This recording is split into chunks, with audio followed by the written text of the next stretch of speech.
अस्सलाम वालेकुम वरहमतुल्लाहि वबरकातुहू। सेक खाना जायज़ है या नाजायज़ है?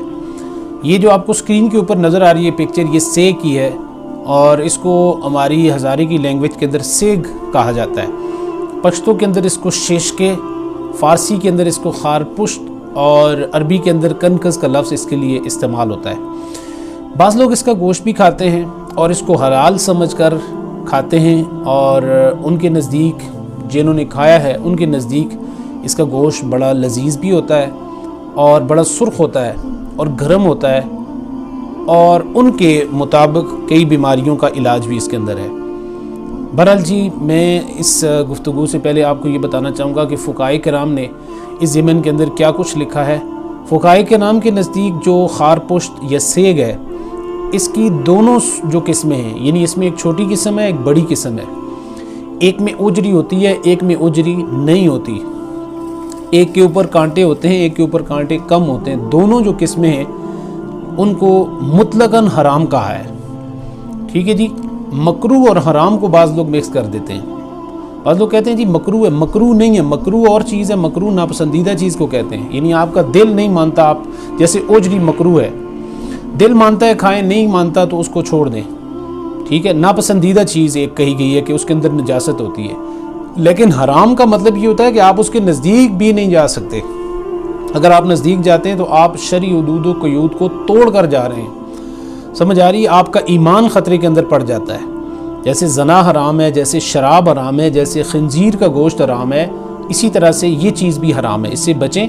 और बाज़ लोग कहते हैं जी इसकी एक हड्डी, एक पसली जायज़ है, बाकी सारी जो है ना वो नाजायज़ है। आपको ये बात किसने बताई है? कौन से डॉक्टर ने बताई है? या डॉक्टर बताएगा कि इसकी कौन सी पसली जायज़ है? ये बात बिल्कुल मनगढ़ंत है और सुनी सुनाई गई है। इस्लाम ने जिस चीज़ को हलाल किया है वो पूरी की पूरी हलाल है। जो हराम है वो सारी फिर हराम है। ऐसा नहीं है कि एक चीज़ आधी हलाल है आधी हराम है। ये मतलब कहाँ से फ़लसफ़ा आपने निकाला है? कोई इसके अंदर जो है ना वो सदाकत नहीं है। और बाज़ लोग चूँकि एक और जानवर के साथ इसको मिलाते हैं, इसलिए जो है ना वो इसके हलाल और हराम होने के ऊपर बहस करते हैं। मुत्तफ़िका तौर पे फ़ुक़हाए किराम ने 6 अलामतें इसकी लिखी। अगर इसके अंदर मौजूद हैं, आपका जो जानवर है, जो से है, तो वो हराम है। अगर उसके जिस्म के ऊपर कांटे हैं, बेशुमार कांटे आपको नज़र आएंगे, अगर हैं तो वो हराम है। अगर उसकी शक्ल चूहे वाली है वो हराम है। पानी पीता हुआ उसको देखें, अगर वो पानी कुत्ते की तरह पी रही है तो उस सूरत के अंदर फिर भी वो हराम है। और इसी तरह से अगर वो शिकारी जानवरों की तरह किस चीज़ को ले रही है फिर भी वो हराम है। और उसके बाद ये जो है ना वो अगर गंदी चीज़ें खाती है या जड़ें वगैरह खाती है, घास नहीं खाती, तब भी वो हराम है। ठीक है। शक्ल उसकी चूहे की तरह है, तब भी वो हराम है। ये सारी अगर अलामतें उसके अंदर पाई जा रही हैं तो इस सूरत हाल के अंदर वो जो है ना वो हराम है और उससे बचें और अपने आप को भी उससे बचाएँ। ठीक है। तो इस ज़िमन के अंदर अगर आपका कोई भी सवाल है तो आप कमेंट सेक्शन के अंदर मज़ीद कर सकते हैं। लेकिन जो एक अच्छा इसके अंदर एक और सवाल आ जाएगा, अगर बतौर दवा इस्तेमाल करें तो फिर कैसा है? याद रखिए कि हर वो चीज़ जो हराम है वो बतौर दवा इस्तेमाल करनी भी हराम है।